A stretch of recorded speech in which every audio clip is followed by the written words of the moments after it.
Hello friends, आज हम समझेंगे इस समय के सबसे हॉट टॉपिक डिलिमिटेशन के बारे में, जिसको हिंदी में परिसीमन कहा जाता है। डिलिमिटेशन का मतलब होता है कि लोकसभा और विधानसभा की बाउंड्रीज को रीड्रॉ करना और उन्हें फिर से परिसीमित करना। ये किया जाता है ताकि हर सीट जो है वो अच्छे से रिप्रेजेंटेशन कर पाए और जो 1 पर्सन 1 वोट का प्रिंसिपल है उसको फेयरली वर्क करने में सहायता मिले। और इसका नीड क्यों होता है? वो क्योंकि पॉपुलेशन हमेशा बदलती रहती है। जैसे फ्रेश डिलिमिटेशन से जो है सब कुछ सही हो सकता है। कारण इसके पीछे क्या है कि कहीं पे मान लीजिए 10 लाख वोटर्स हैं, वो भी एक ही व्यक्ति को चुन रहे हैं अपना लीडर, कहीं 25 लाख हैं, वो भी एक ही MP MLA को चुन रहे हैं। तो ये पॉपुलेशन के अकॉर्डिंग इम्बैलेंस है। उसी इम्बैलेंस को फेयर करने के लिए डिलिमिटेशन किया जाता है। कॉन्स्टिट्यूशनल प्रोविजंस में आर्टिकल 82 लोकसभा के लिए है, डिलिमिटेशन का प्रावधान करती है, और आर्टिकल 170 जो है वो स्टेट लेजिस्लेटिव असेंबलीज के लिए डिलिमिटेशन का प्रावधान करती है। पार्लियामेंट डिलिमिटेशन एक्ट को पास करता है, और ये कब पास होता है? जब सेंसस हो जाता है। डिलिमिटेशन को कंडक्ट कौन करता है? तो प्रेसिडेंट एक इंडिपेंडेंट डिलिमिटेशन कमीशन यानी परिसीमन आयोग का गठन करता है, जिसका चेयरमैन यूजुअली एक सुप्रीम कोर्ट के रिटायर्ड जज होते हैं। मेंबर्स जो होते हैं उनमें चीफ इलेक्शन कमिश्नर होते हैं और रिस्पेक्टिव स्टेट के इलेक्शन कमिश्नर होते हैं। इसका डिसीजन फाइनल होता है, किसी भी कोर्ट में इसको चैलेंज नहीं किया जा सकता।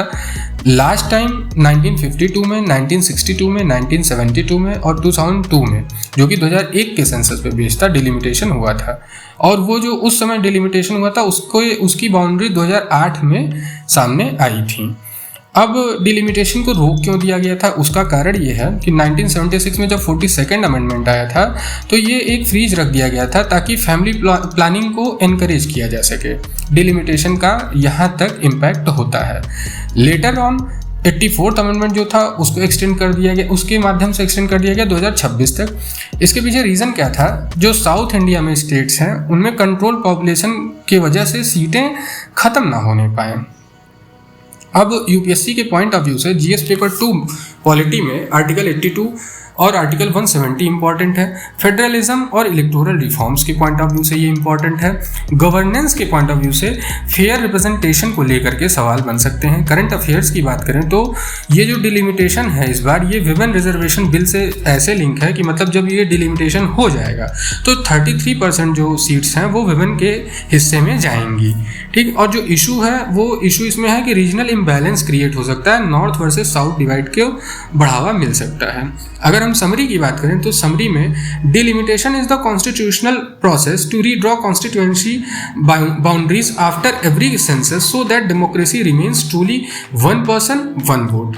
The next one after 2026 is going to be a major game changer in Indian politics. So thank you for watching. Do like, share and subscribe.